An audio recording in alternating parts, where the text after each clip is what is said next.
शांति। आज बाबा की अव्यक्त मुरली 5-3 की है।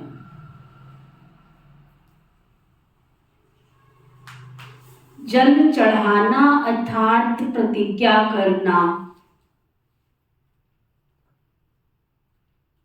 बाबा की मुरली जल चढ़ाना अर्थात प्रतिज्ञा करना।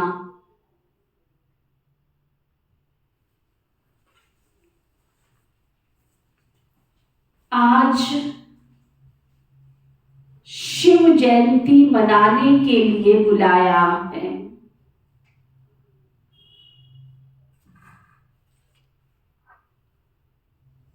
कैसे मनाना चाहते हो बाबा पूछ रहे हैं। मिलना ही मनाना है। लोग मिलने के लिए मनाते हैं और बच्चे मिलने को ही मनाना समझते हैं। तो मिलना अर्थात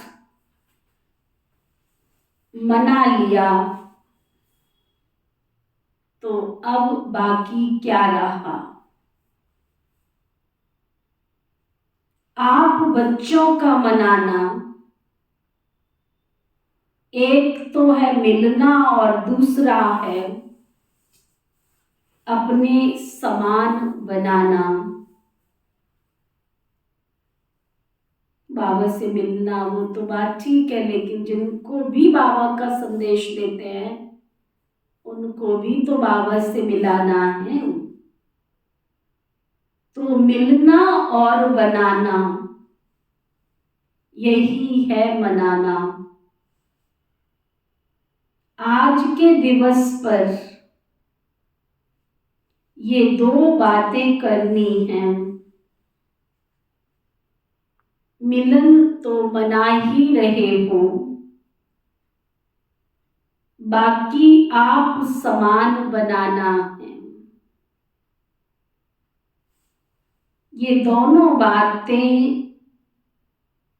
अगर आपने की, खुद भी बाबा से मिलन मनाया और अनेक आत्माओं को भी आप समान बाप समान बनाया,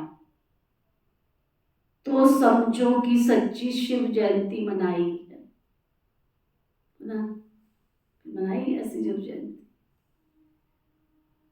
मनाई। जब भक्त लोग जल चढ़ाने के लिए जाते हैं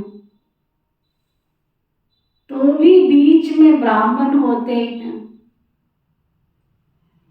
जो उनसे कराते हैं, अभी ये करो, अभी जल चढ़ाओ, अभी फूल चढ़ाओ, है ना, अभी टिक्का लगाओ, अभी आहुति डालो।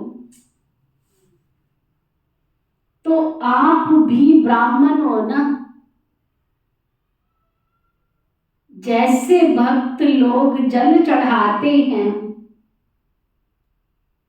वैसे तुम बच्चे भी बाबा के ऊपर आत्माओं से जल चढ़वाते हो। यह जल अथवा दूध चढ़ाने की रस्म क्यों चली है। जल व दूध जो चढ़ाते हैं उसका भावार्थ तो यही है ना।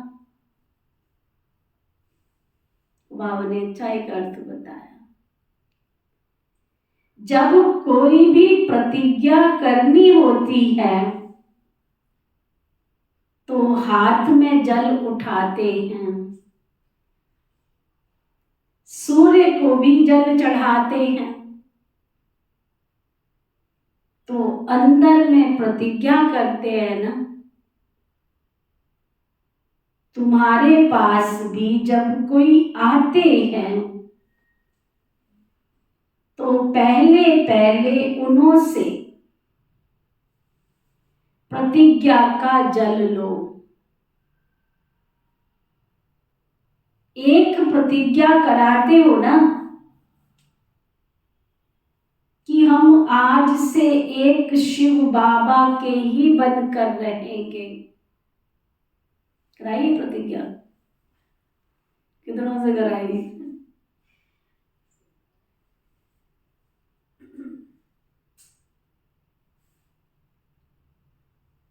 तो पहले उनसे प्रतिज्ञा कराते हो,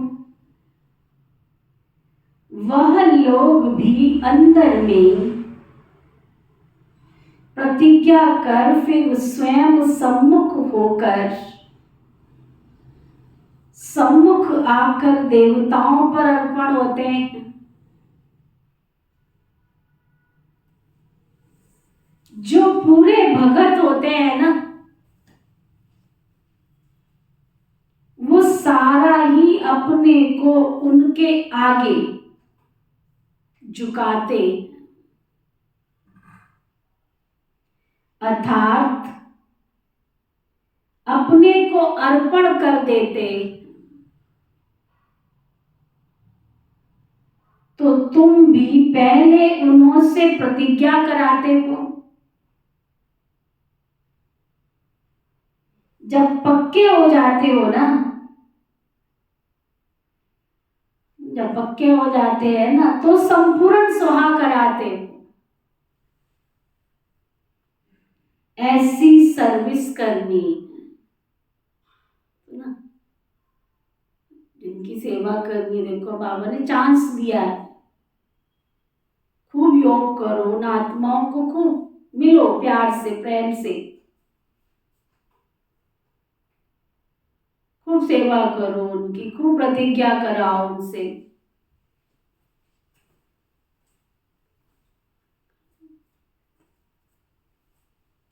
बिल्कुल न्यौछावर कराना है। बाबा कहते हैं लक्ष्य रखो, अभी से देखो, अभ्यास करेंगे ना कि इतने बाबा के बच्चे तो मुझे बनाने ही है, कुछ भी हो न्यौछावर कराना ही है उनको बाबा के ऊपर। बिल्कुल न्यौछावर कराना है। आपने कितनों को न्यौछावर कराया है?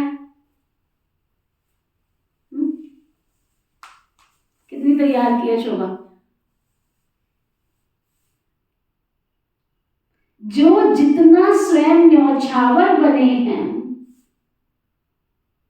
उतना ही औरों को भी बनाते।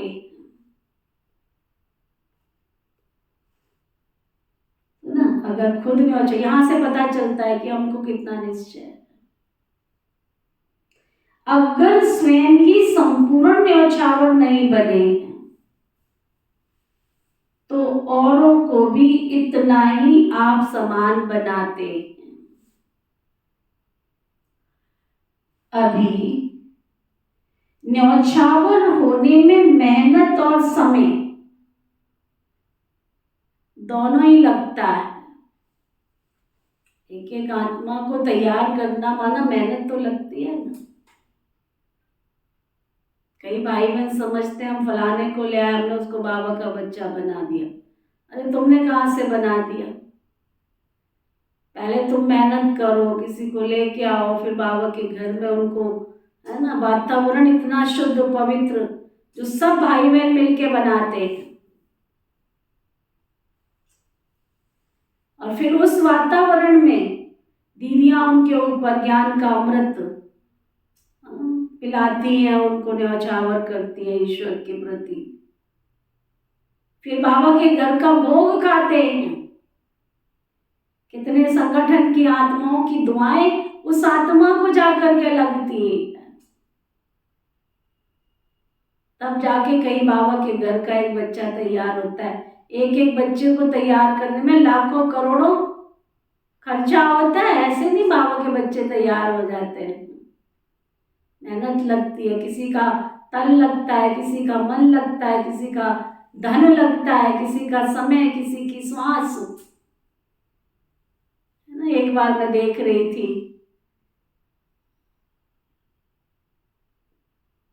वो दुनिया में एक कहावत कहते हैं, कहीं का ईंट कहीं का रोड़ा, भानुमति ने कुनबा जोड़ा। तो भानुमति का जो पुत्र था, उस पुत्र को कुछ पल में ही बड़ा करना था, कुछ पल में ही, है ना। वैसे सुनाऊंगी, लंबी कहानी हो जाएगी, बस समझने का। तो उसमें मैं देख रही थी कि भक्ति वालों को भी पता है, उसको तैयार करने में पहले प्रकृति के पांचों तत्व आए, उन्होंने उसमें जान डाली, फिर ऋषि मुनि आए, फिर और ग्रह नक्षत्र, इतनी सारी दुनिया की मनुष्य आत्माएं आई उनके ऊपर, तब जाकर के भानुमति का कुनबा तैयार हुआ, वो बच्चा तैयार हुआ। कितने मंत्र पढ़े गए, कितने तंत्र पढ़े गए, कितने, है ना। तो वो बाबा कह रहे हैं,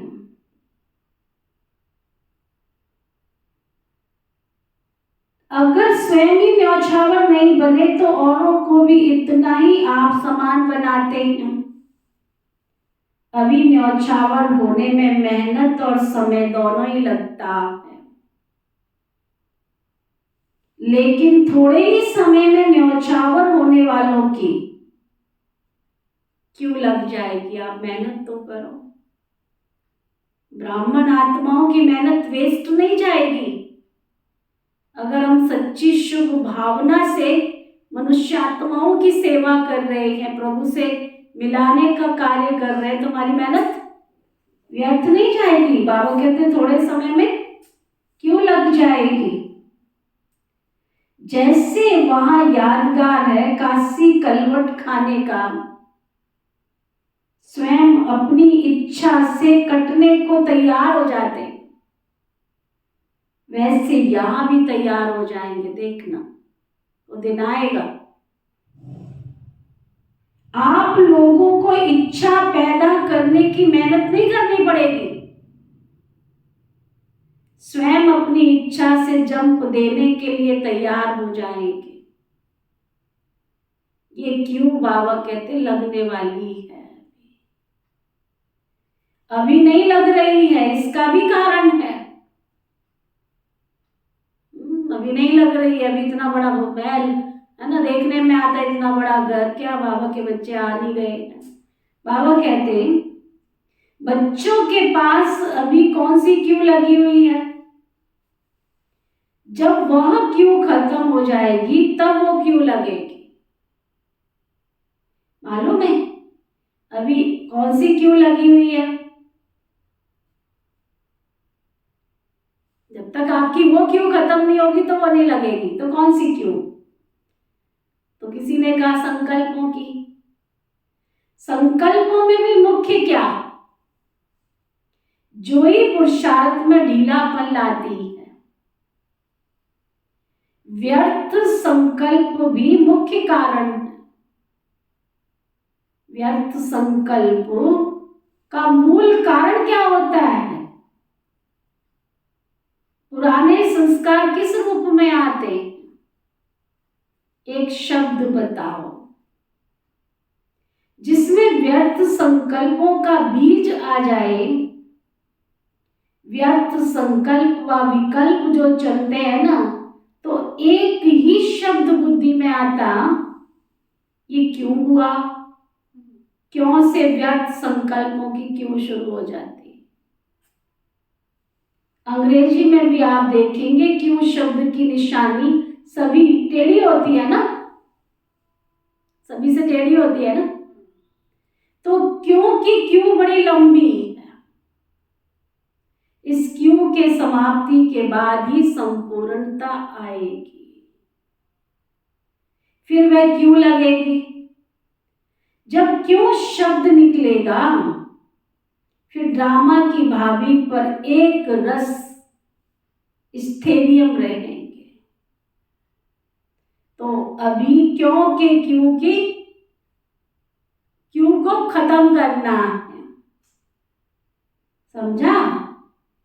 एक क्यों शब्द से सेकंड में कितने संकल्प पैदा हो जाते, क्यों से फिर कल्पना करना शुरू हो जाता है। तो बाप भी बच्चों से ये जल की लोटी चढ़वाने के लिए आए, कोई भी प्रतिज्ञा करते हैं तो जल को साक्षी रखकर करते हैं ना। तो अब ये लोटी चढ़ानी है। मधुबन में विशेष रिस्पॉन्सिबिलिटी पांडव दल की है, तो उस दल में अब बल होना चाहिए। पांडव दल में बल होगा तो फिर पांडव भवन के अंदर आसुरी संप्रदाय तो क्या, लेकिन आसुरी संकल्प भी नहीं आ सकते। इतना पहरा देना है, तो पहरा देना तो बहुत सहज है। जैसे इस गेट की रखवाली करते हो, वैसे माया का जो गेट है उसकी भी रखवाली करनी। ऐसे पांडव सेना तैयार है जो आसुरी संस्कारों को, आसुरी संकल्पों को भी इस पांडव भवन के अंदर आने ना दो। अब पहले अपने अंदर ये पहरा मजबूत होगा, तब पांडव भवन में ये मजबूती ला सकते हो। ऐसा पहरा देते हो, कौन कौन ऐसी हिम्मत रखते हैं कि हम पांडव सेना अपने पांडव भवन की ऐसी रखवाली करेंगे। ऐसी रखवाली अगर पांडव करते रहे तो फिर ये पांडव भवन एक जादू का घर हो जाएगा। जो कैसी भी आत्मा आवे, आते ही आसुरी संस्कारों और व्यर्थ संकल्पों से मुक्त हो जाए। ऐसे निर्विघ्न बनाने का जादू का घर हो जाएगा। ऐसी सर्विस जब करेंगे ना, तब प्रत्यक्षता होगी। बाबा ने अब तक क्या समझाया? सबसे ज्यादा हमारे जो ब्राह्मणों के क्या, क्यों, कैसे जो व्यर्थ संकल्प चलते हैं ना, उससे आती हुई सेवा भी वापस चली जाती है। हम ही कहीं ना कहीं ऐसे निमित्त है जो आत्माओं को भगवान से मिलने में विघ्न रूप बन रहे हैं। एक दो से सुनते ही लोग दौड़ेंगे। जब आपके व्यर्थ संकल्पों की क्यों खत्म होगी, तेरी मेरी की बातें खत्म होगी, बाबा कहते फिर देखना एकदम दौड़ेंगे। जैसे समय आगे बढ़ेगा ना, वैसे दुख अशांति भी बढ़ने के कारण हरेक आत्मा सुख चैन की प्यासी होगी, और उसी प्यास में तरसती हुई आत्माएं इस पांडव भवन के अंदर आने से ही एक सेकंड में सुख चैन का अनुभव करेगी। तभी तो प्रभाव निकलेगा। एक एक चैतन्य मूर्ति के समान दर्शन मूर्त हो जाएंगे। एक एक रत्न का दर्शन करने के लिए दूर दूर से प्यासी आत्माएं आएंगी। लेकिन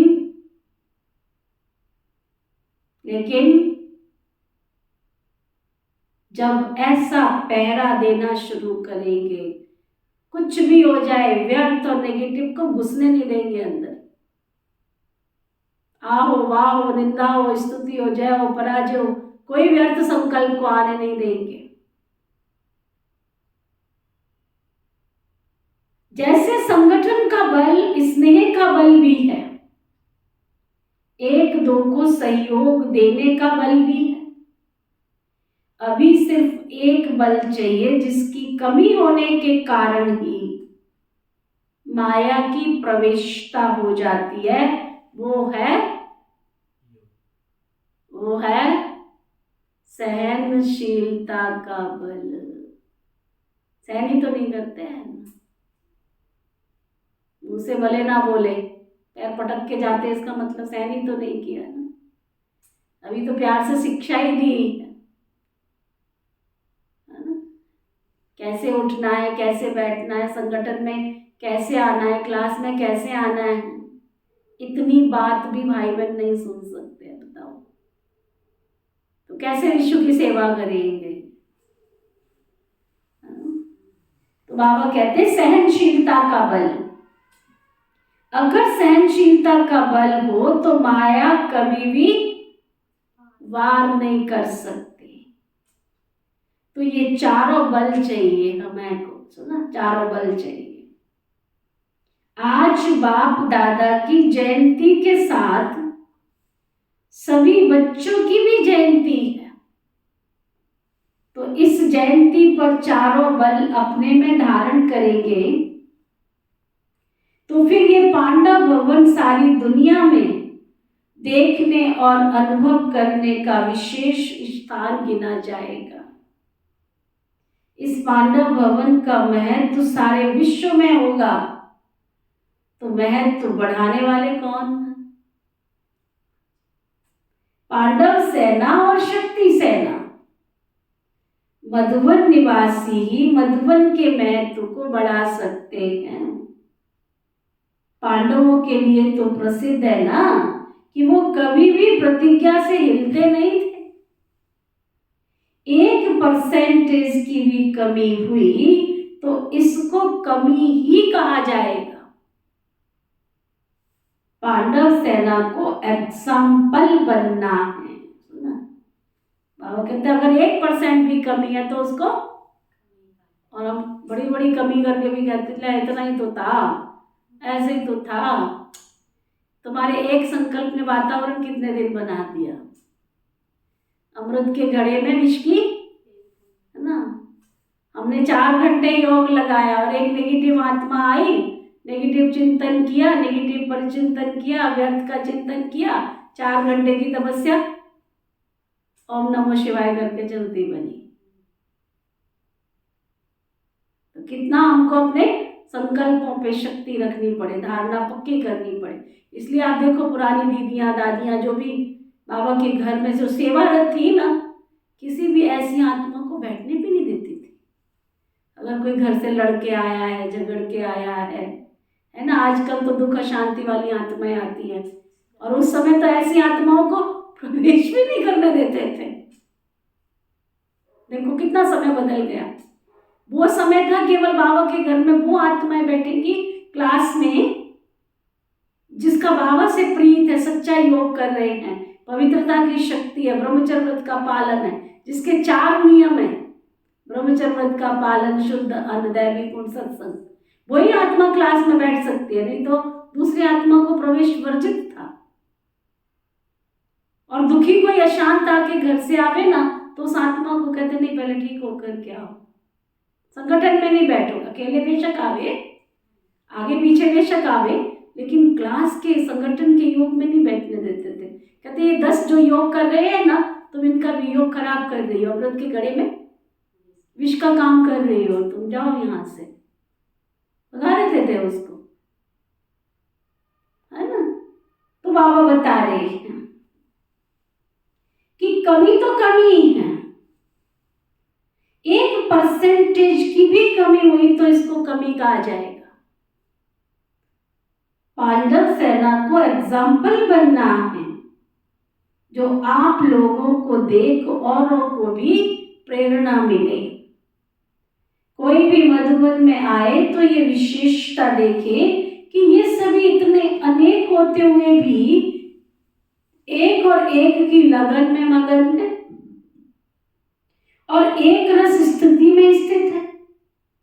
जब ऐसा दृश्य देखेंगे तब प्रत्यक्षता की निशानी देखने में आएगी। आप सबकी प्रतिज्ञा ही प्रत्यक्षता को लेकर आएगी। तो आज पहले प्रतिज्ञा का जल चढ़ाना है, फिर सौगात मिलेगी। प्रतिज्ञा की 3 लकीर दिखाते हैं ना, बेल पत्र भी जो चढ़ाते हैं वो 3 पत्तों का होता है।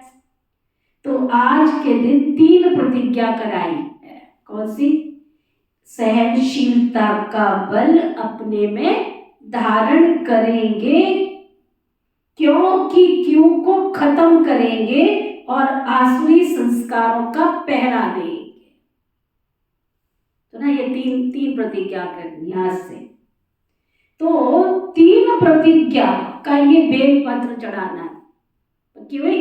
पहला सहनशीलता का बल बढ़ाना है, दूसरा क्यों क्या कैसे की क्यों को खत्म करना है, और तीसरा आसुरी संस्कार जो कोई ना कोई एक जड़ संस्कार है उन संस्कारों का पहरा देना कि घुस ना जाए हमारे अंदर।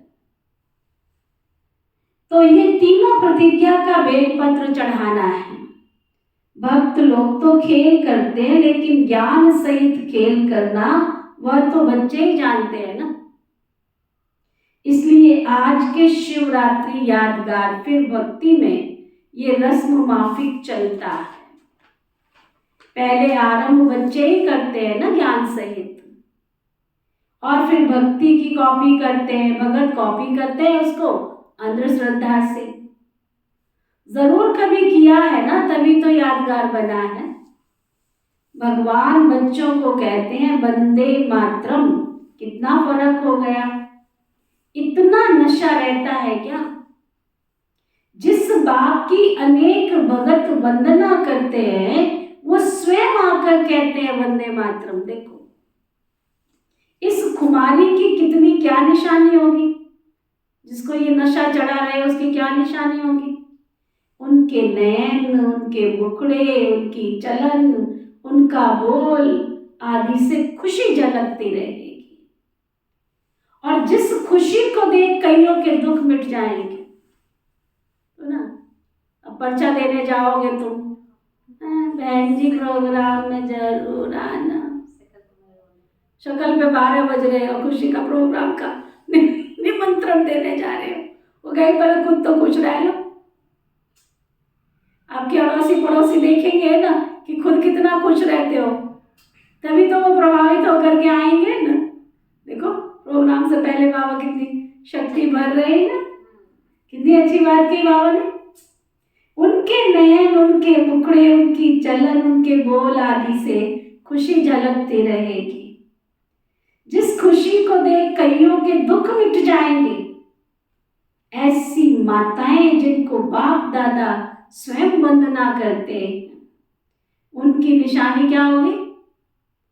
जिनको बाबा भी बैठ के वतन में याद करते हैं, उनकी क्या निशानी होगी। वो खुशी में नाचती रहेंगी। ऐसी माताओं को याद करते बाबा, उनको कहते हैं वंदे मातरम।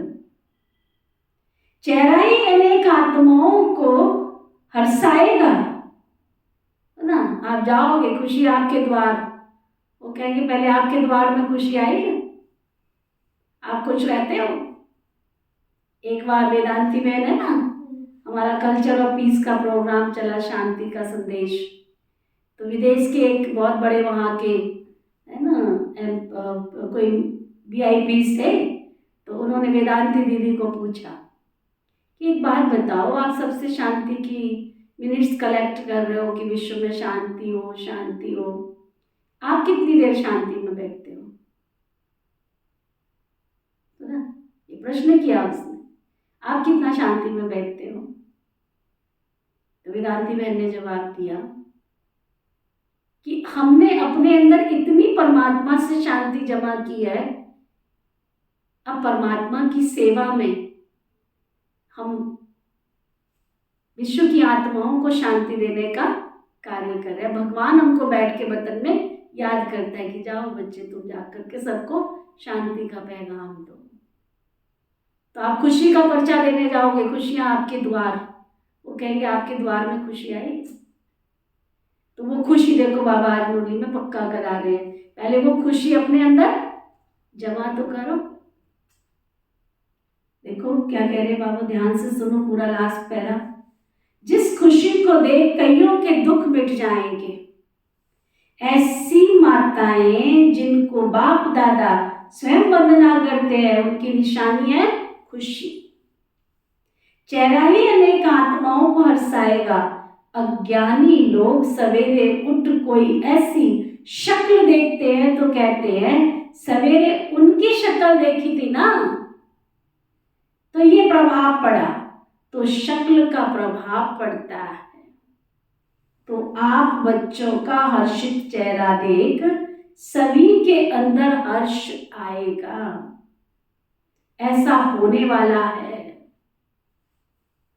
अच्छा, जितना अपने ऊपर चेकिंग करेंगे ना, दूसरों की चेकिंग करने की बजाय अपने ऊपर चेकिंग करेंगे ना, उतनी चेंज आती जाएगी। संकल्प, कर्म, समय, संस्कार, इन चारों के ऊपर चेकिंग करनी है। संकल्प, कर्म, समय और संस्कार, इन चारों के ऊपर चेकिंग करनी है कदम कदम पर, तो खुशी कायम रहेगी। समझा? अच्छा, ओम शांति शांति शांति।